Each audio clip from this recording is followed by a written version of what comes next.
नमस्कार भाऊ बहिणींनो.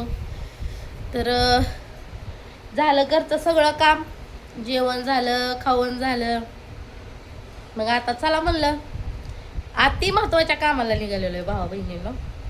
कारण विषय कसा आहे माहिती का, काम तुझं फायनल करायचं, तुमचं जे काय आहे फायनल करायचंय. भाऊ बहिणी चालली आता ह्यांना कोर्टात, तुम्हाला सांगते ह्या दोघांना कोर्टात जायचं तर ह्यांना कोर्टात घेऊन चाललेली आहे. ह्यांनी मला साक्ष पुरावाला ह्यांनी मला संघ चालवलेला आहे. तर काय ह्यांचा डिसिजन आहे ह्याच्या शेवट नात्याचं हे का नाही, काय त्याला म्हणतात एक लुचू सारखं असं चिटकून तरी ठेवायचंय, नाही तर दहीहंडी तरीच करायचंय ना, असं हो, दोघांचं हो. म्हणणं आहे बरं का. हो दोघांचं म्हणणं आहे, मला चालवले त्यांनी. तर मी त्यांना मग काय करायचंय, सारखा तुमचा भाव दारू पिऊन यायचा, तिची सारखं घरात भांडण होतंय ना, ती आपली सुख शांती बायकोच्या हातात असतं. नवरा दारू पितोय म्हणा, त्याला पिऊ द्यायचा का नाही पिऊ द्यायचा, पिऊन मध्ये ठेवायचं का नाही ठेवायचं, पैसा ठेवायचा का नाही ठेवायचा. आता आमचा नवरा पेत का, आम्ही आमचा नवरा कधी मध्ये डाला हाणतो. होय होय होय होय. काय हो आमच्या भावाची बदनामी बदनामी नाही करत, इतर तुझ्या समोर तुझा भाव आल्यावर मी कोणाची बदनामी करत नसते. जे काय असेल ते पण तुमच्या भावांपेक्षा कमीच असते ना. मग आम्ही म्हणतोच की मग, म्हणजे आमचं दबाव होतं तसं. आमच्या दबावाखाली आहे का ते, आमचं ऐकते काय काय हाणतो मारतोय. आम्ही ते लेकर घेऊन त्यांच्या मागं पळावं होय. त्या दिवशी जाऊन पोलीस स्टेशनला जाऊन केस देऊन आली भावा बहिणीला त्या दारूवालिनीच्या नावाची. ते दारूवाल्या दारू देतात म्हणून. आता तिथलं बंद केलं आणि तिसरीकडेच कुठं जातात आणि दारू पिऊन येतात. मग ते रोजची कटकटच नको. एकदा चला म्हणलं तुम्हाला पोलीस स्टेशनला कोर्टात जायला. मला काय सांगायचं माहितीये का भाऊ बहिणींना, आता इकडे बघा मला दाखव जे काय बघा असेल ते. तर भावा बहिणींना मला सांगा, दारू प्याला तरी ह्यांची भांडणं होते ती. पडेल दारू नाही प्याला तरी ह्यांची भांडणं होते ती. मग दारूलाच का बदनाम करायचं सांगा तुम्ही मला.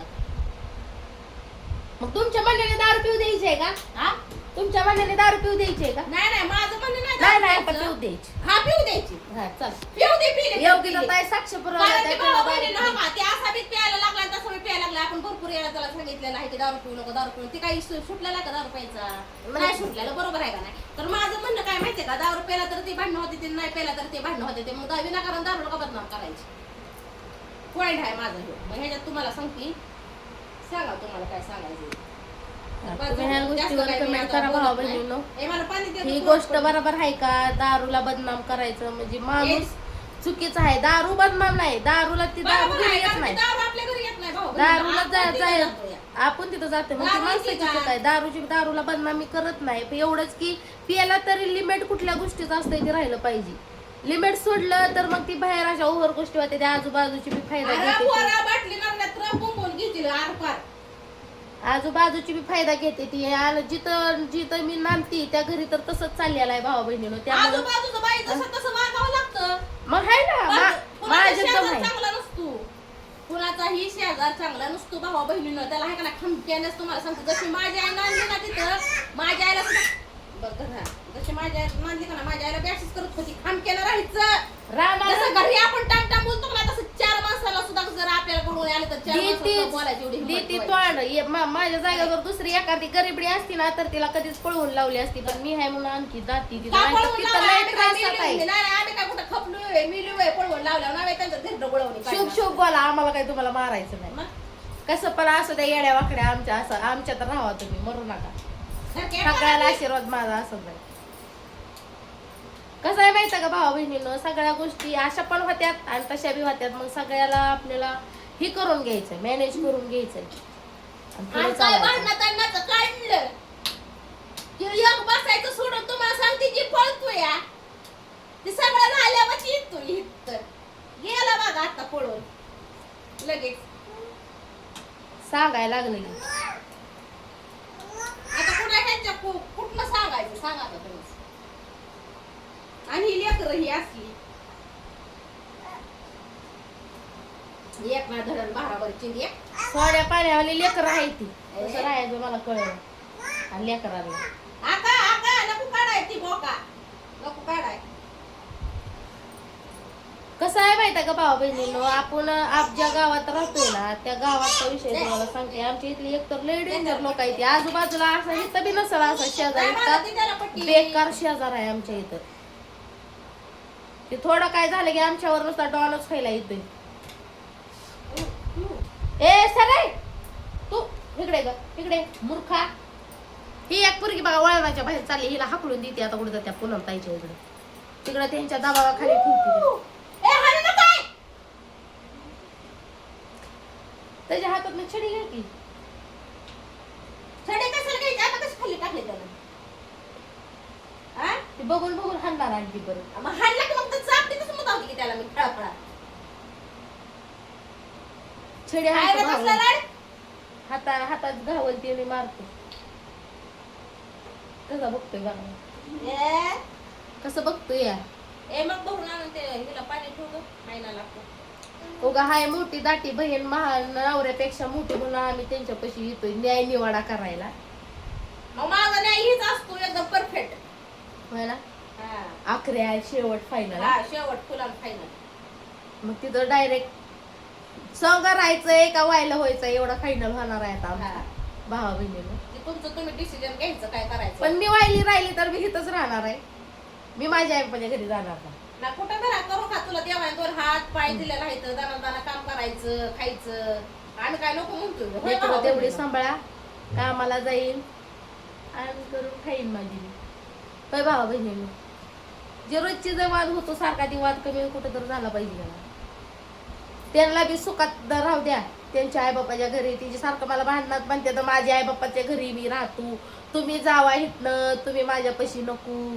मग आपल्या आई बापाच्या घरी त्यांना सुखातच बघायचंय मला बी आराम. राजा ए राजा ए राजा ओ.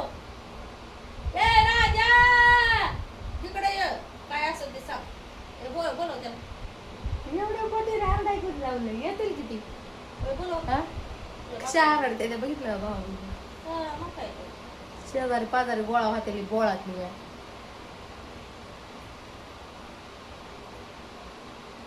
तुम्हीच सांगा आता. तुमचं ऐकलं तर ठीक आहे, नाही ऐकल्यावर मग त्यांच्या पद्धतीनं बघते.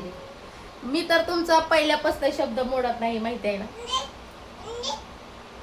तुम्ही सांगा ज्या पथावर चालायला लागले ती पथावर मी चालली आतापर्यंत.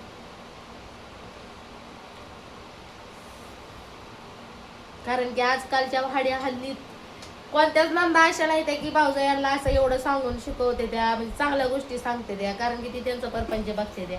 आता तुम्ही आता आमच्या घरी नाही कोण म्हणून तुम्ही मोठ्यासारखं आमच्यात डोकं घालता आणि ती आम्हाला बी भारी वाटतं. कारण कसं आहे कुणी तर असावं, कुणी तर असावं मोठेपणाने सांगायला. वे भाऊ बहिण तसं बी वळणाच्या बाहेर चाललेलं आहे ती भाव्यांचं ऐकत नाही तर दोघं बी. डायरेक्ट रट्ट असत तर रट्ट भावा बहिणीला एकाला त्या दिवशी ठोकलाय. काय नाही किती जरी ठोकलं ते म्हणते ते गाडवा फडली गाडवा पुढे वाचली घेतात रोजचा तमाशा बरा होता. तसंच काम आहे बघ. तेवढ्या पुरतं नीट राहिल्यावर करायचं की परत आहेच पाठीमागच्या तिकिटावर पुढं तमाशा. त्यामुळे आता गडवारला सांगायचं मीच बघ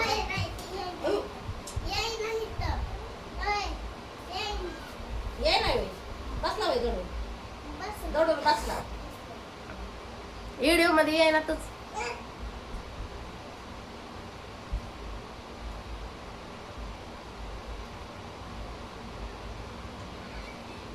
काय होतंय तुला? कधी यायचंय तर तुमचं मला केव्हा जायचं? मग तुमच्यासाठी आम्ही हे करावं काय मागं मागं पळावं काय आमचे काय काम बिम बरं करावे गप्पे बसले सुई घावायला त्या पुण्याची आरपारच गेली होती. तुझ्या बी जाईल आरपारच. खेळ करू नकोस. काय ऑपरेशन झालंय तुला. लेकर एक शहाणे नाही ती बाबा. तुला तर सारखं पाणी कोंबडे सारखं 2 मिनिटाला पाणी लागते तर त्यांच्या नावाचं मी पण खूप घेतली आणि काय लका धिंगाणा लावलाय. त्या लेकरांनी वायला धिगाणा लावलाय आणि त्याच्या वडिलांनी एकदा वायला धिगाणा लावला. नेमकं माझं चुकतंय का माझं मी चुकीचं बघते मलाच काही कळलं नाही भावा बहिणी. सर हात काढ त्यावरनं उकाडताय एकतर हे आभरण घातलंय असलं आणखी मोठं काढून ठेव. नाही मला काढायचं मीच घालणार.